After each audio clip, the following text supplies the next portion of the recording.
Hi, I'm Don Brown, author of God's Creatures Tell the Story.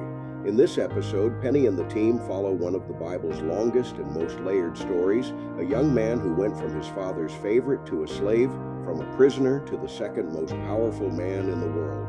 This is a story about what God can do with a life that looks completely broken. Welcome to the Heavenly Herald. I'm Penny, and I have to tell you something before we start. I filled 3 entire notebooks on this assignment. 3. The story of Joseph is the longest, most layered story our team has ever covered. It spans decades. It crosses from Canaan to Egypt and back again. It involves a coat, a pit, a prison, a pair of dreams, and then a moment of forgiveness that I still think about every day. Let's gather this wisdom carefully, and because there is a lot of it, and every single piece matters. In ancient times, Egypt was the dominant civilization of the Mediterranean world. Its grain stores, its infrastructure, and its political stability made it the most powerful nation of Joseph's era. The historical context of Joseph's story is inseparable from this. Without Egypt, there is no preservation of the Israelite family during famine, and without that preservation, the story of God's people is interrupted. Joseph arrives in Egypt not as a diplomat or a visitor, but as a slave, sold by his own brothers for 20 pieces of silver to a caravan of Ishmaelite traders. He rises to steward Potiphar's household. He is falsely accused and imprisoned. He interprets dreams in prison. He is forgotten for 2 years. And then, in a single day, Pharaoh calls him out of prison and places him over all of Egypt. The historical context suggests that the position Joseph received, second only to Pharaoh overseeing the grain strategy for an empire, is among the most dramatic reversals of fortune in all of ancient literature. And it was entirely orchestrated from beginning to end by God.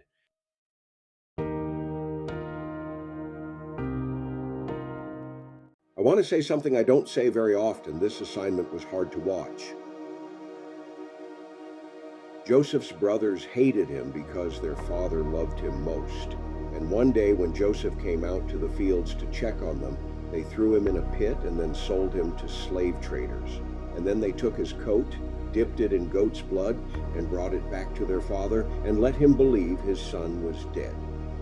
Is anyone else thinking what I'm thinking? Because I kept waiting for someone to stop it, someone to speak up, and nobody did. But here's what I couldn't have predicted. Years later, when Joseph's brothers stand before him in Egypt, not knowing who he is, and Joseph finally reveals himself, he doesn't take revenge. He weeps, and he tells them, "You meant this for harm, but God meant it for good." That is the most surprising thing I have ever reported on this assignment, and I've reported on a lot. Joseph's story begins with a coat and a dream. His father Jacob gave him a coat that set him apart, and God gave him 2 dreams that showed his brothers and even his parents bowing to him one day. His brothers' jealousy became hatred, and their hatred became action. From the pit, Joseph was carried to Egypt as a slave. In Potiphar's house, he worked faithfully and rose to a position of trust until a false accusation sent him to prison. In prison, he interpreted the dreams of 2 of Pharaoh's officials. One was restored to his position, just as Joseph said, but he forgot Joseph for 2 years. Then Pharaoh had dreams no one could interpret. The official remembered. Joseph was brought out of prison, interpreted the dreams, 7 years of plenty followed by 7 years of famine, and was placed in command of Egypt's preparation. In a single morning, he went from prisoner to prime minister. When the famine came, it reached Canaan too.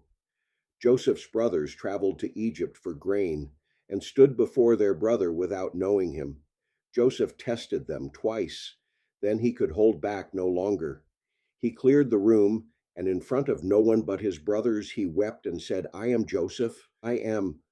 I wonder how many of the worst moments of Joseph's life were actually chapters in a story God was writing the whole time. Because when I look at the whole arc, from the pit to the palace to the reunion, I can see it. But I know Joseph couldn't see it while he was living it. And I think that might be the most important thing this story teaches us. Joseph's story teaches us that God's plan does not stop when things go wrong. It does not stop at the pit. It does not stop at the prison. Every hard chapter was part of a story that ended with a whole family saved from famine and a young man who chose forgiveness over revenge. That is one of the most powerful things Scripture has ever shown us. It is also theologically significant that the story of Joseph foreshadows the story of Christ in remarkable ways.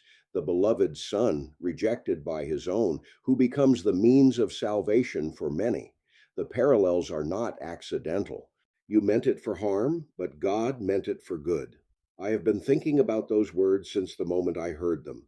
I think I will be thinking about them for a very long time. From all of us at the Heavenly Herald, trust the story, even when you can only see one chapter at a time, and we'll see you on the next assignment.